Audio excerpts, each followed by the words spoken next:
Dhiiga keet lubbuu kootti copheetu aara galfachiise. Gaaddisa bobaa keetti Yesuus koo anaan boqochiise. Ooleera du'arraa safeera Yesuusitti amanee. Butees na baaseera maarkii kee bineensi na nyaanne. Dhiiga keet lubbuu kootti copheetu aara galfachiise. Gaaddisa bobaa keetti Yesuus koo anaan boqochiise. Ooleeraam du'arraa safeera Yesuusitti amanee. Butees na baaseera maarkii kee bineensi na nyaanne. Yeroo dhiyootti na eega. Shalom. Nagaa Waaqayyoon dhuma keessaniif haa ta'u. Maatii Waaqayyoo akkam jirtu? Ana obboleessa keessan faarfataa bal'inaa fi qaaduun jedhama. Yeroo kana sagalee Waaqayyoo keessaa iddoo tokko isinii dubbiseetaniin mata duree xiqqoo tokko isiniif kennee gara waan tokkootti isin dabarsa. Wangeela Maatewos boqonnaa 24 lakkoofsa 45 akkas jedha nan dubbisa maqaa Gooftaa Yesuusitti. Yesuus itti fufee egaa hojjetaan amanamaanii fi ogeessi gooftaan isaa naawota isaa warra kaaniif yeroodhaan nyaata isaanii akka isaaniif kennuuf mana isaarra kaa'ate isa kamiirree. Egaa hojjetaan kun gooftaan isaa dhufee akkasuma otoo hojjetu kan isa argu gammachuu qaba. Dhuguman isinitti hima gooftaan isaa qabeenya isaa hundumaa irratti ajajjuu isa godhachuudhaaf jira. Asirratti maal jedha Macaafni Qulqulluun? Dhuguman isinitti hima gooftaan isaa qabeenya isaa hundumaa irratti ajajjuu isa godhachuudhaaf jira. Waaqayyoon amanachuudhaan dursa Waaqayyoof amanamuutu dursa. Waaqayyoof otoo amanamin amanamummaa Waaqayyoo keessaa argachuun qooda qabaachuun hin danda'amu. Qabeenya Waaqayyoon keessa jiru, nagaa Waaqayyoon keessa jiru, boqonnaa Waaqayyoon keessa jiru argachuun hin danda'amu. Namoonni tokko tokko atuu gooftaadhaaf ofii isaanii jireenya isaanii amanamin wanta baay'ee Waaqayyo irraa barbaadu. Wanta baay'eedhaanis fuula Waaqayyoo irratti of kasasu, wanta baay'eedhaanis immoo Waaqayyoon qabatu. Waaqayyo garuu namarraa kan inni barbaadu amanamummaadha. Inni waan maal ta'eef amanamaa waan ta'eef. Akkasuma Maatewos boqonnaa 25 lakkoofsa 21 akkas jedha gaafa dubbisu. Gooftaan isaa immoo ba'eessa gootee hojjetaa gaariidhaa fi amanamaa nana.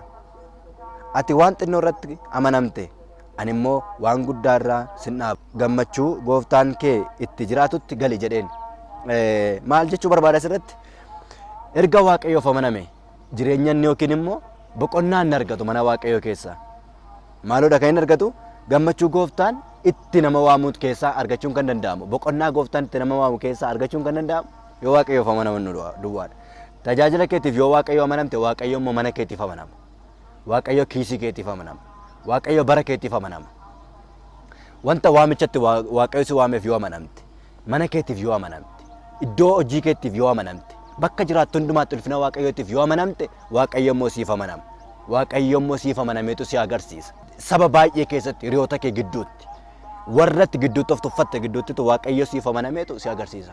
Waaqayyo akka namaa miti waanta ta'eef. Dhumarratti maal isiniin jechuun barbaada? Gara ergaa koo fixuutti isiniif gaafa nufu Waaqayyoof amanamuun Waaqayyoon keessa jiraachuurraa ka'a. Itu Waaqayyoon keessa jiraatini Waaqayyoof amanamuu hin danda'amu waan ta'eef. Kanaaf faarfannaa tokko mee wajjiniin faarfanna. Fuula kee duraa eessa dhooqatu ija kee jalaasi eessatti baqatu ati iddoo hundumaa jirta dursite argamta garaan lafaa jellu ifeesitti mul'ata yaa isa dadhabaa fi dhaabattu yaa isa walaalaaf dudubbatu si'idha wabiin lubbuu kooti iddoo ati hin jirretti iddoo kooti ati mo'i malee yaumaa koo anarratti ta'ee ati hoogganaa koo ati mo'i malee yaumaa koo anarratti ta'ee ati hoogganaa koo. Faarfannaa kana yeroo dhiyootti kiliippii isaatiin deebinee akka wal arginu abdiin qaba. Faarfannaa humna dadhabaa fi maqaan kee jedhuu fi ooleen buluu siin ala jedhutti baay'ee akka isin eebbifamtan abdii guddaan qaba. Koomentii isin naa laattanis bilbiltanis namooti na jajjabeessaa turtan Waaqayyo guddaa isin eebbisu karaa keessan baay'een jajjabeeffame mooraalii naa kenneera baay'ee amilee koo akka jabaatu godheera. Addumaan waamicha Waaqayyootti na waame kana ayyaana waaqayyoon irra kaa'e kana dhibba keessaa dhibba isin gaafa isin natti himtanidha. Kan baay'een gammachuun koo naaf dabalaa dhufe waaqayyo isin eebbisu jechuun barbaada. Yeroo dhiyoo torban tokko torban lama kan hin caalletti